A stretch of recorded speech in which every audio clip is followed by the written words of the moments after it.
मंगल मैत्री स्टूडेंट्स, आज हम सहर्ष स्वीकारा है कविता पढ़ेंगे, जिसके कवि हैं गजानन माधव मुक्तिबोध। इस कविता में कवि वो सब कुछ सहर्ष स्वीकार करना चाहते हैं जो उन्हें जीवन में मिला है, क्योंकि वो उनके किसी भी प्रिय को बहुत अच्छा लगता है, प्यारा लगता है, इसीलिए वो उसे स्वीकार कर लेना चाहते हैं। क्योंकि वो कहते हैं कि वो जो कुछ भी मुझे जीवन में, चाहे वो दुख है, चाहे वो सुख है, अवसाद है, खुशियाँ हैं या जीवन की उठापटक है, वो सब मुझे ईश्वर के द्वारा प्रदत्त है या फिर मेरे प्रिय को अच्छी लगने वाली है। तो इसलिए मैं उसे सहर्ष स्वीकार कर लेना चाहता हूँ। किसी कवि ने कहा है, सुख के दिन है फूल से, दुख के दिन है शूल, सुख दुख में हम साथ हैं, इसे न जाना भूल। सुख के दिन हमें फूलों के समान लगते हैं और दुख के दिन कांटों की तरह से लगते हैं, लेकिन हम इन्हें सहर्ष स्वीकार कर लेते हैं। सुख दुख में जब उस दुख के समय को हम हंसकर काट लेते हैं एक दूसरे के साथ के, तो वो जीवन उतना कठिन नहीं लगता, उतना मुश्किल भरा नहीं लगता। यही चीज कवि इस कविता में भी कहना चाहते हैं कि उन्होंने एक जगह पर कहा है, मुस्काता चांद जो धरती पर रात भर, मुझ पर जो क्यों तुम्हारा ही खिलता वह चेहरा है। कि जितना भी जैसे धरती पर चांद मुस्कुराता रहता है, उसी तरह से तुम्हारा खिला हुआ चेहरा मुझे एक जीने की प्रेरणा देता है, जीवन को जीने की खुशियाँ प्रदान करता है।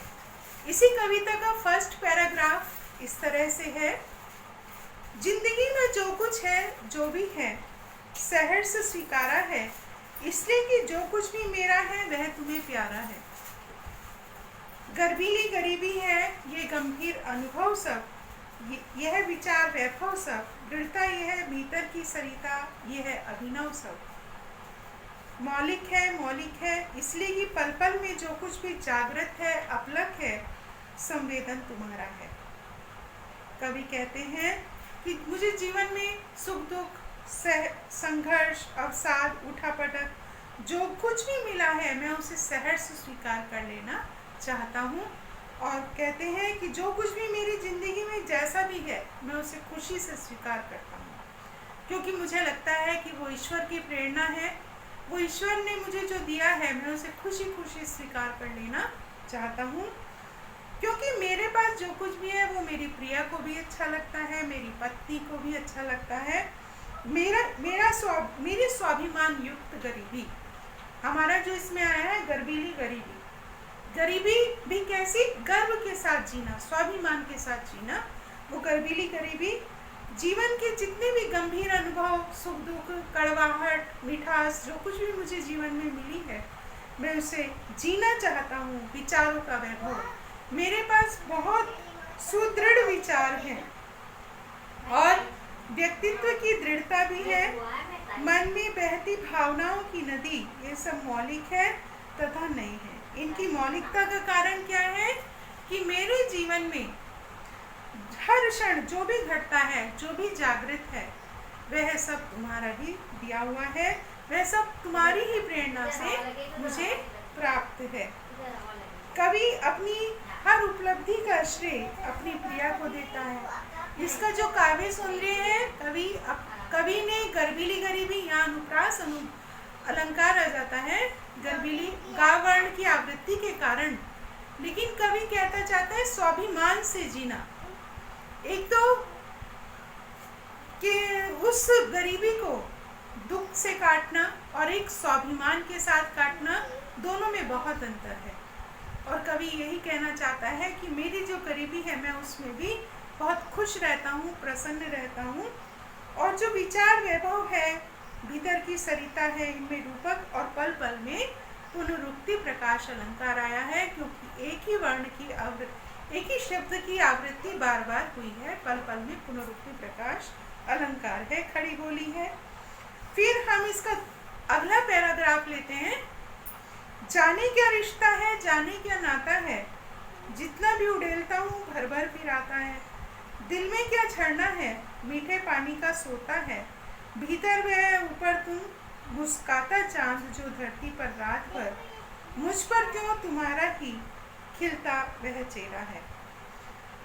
पद कवि कहता है कि तुम्हारे साथ न जाना मेरा कौन सा संबंध है, तुम्हारे साथ मेरा पता नहीं कौन सा रिश्ता है, कौन सा नाता है कि मैं अपने भीतर समाये हुए स्नेह रूपी जल को जितना भी बाहर निकालता हूँ उतना ही फिर चारों ओर वो सिमट करके चला आता है, फिर चारों ओर से सिमट कर चला आता है और मेरा हृदय भर जाता है। मैं भाव विभोर हो जाता हूँ, मेरा हृदय भर जाता है।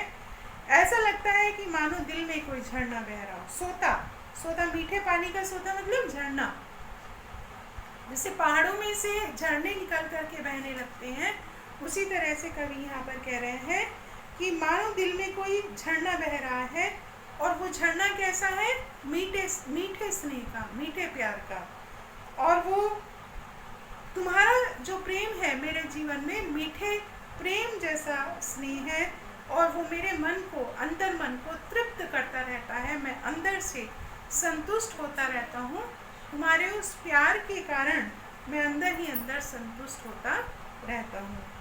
इधर मेरे मन में प्रेम है और उधर तुम्हारा चांद जैसा मुस्कुराता हुआ चेहरा, जैसे आसमान में चांद निकलता है रात को और वो जीने की प्रेरणा देता है, सारी धरती पर अपनी चांदनी बिखेरता रहता है। इसी तरह से तुम्हारा स्नेह भी, तुम्हारा प्यार भी मेरे लिए मीठे झरने की तरह से भी है और मुस्कुराते हुए चांद की तरह से भी है।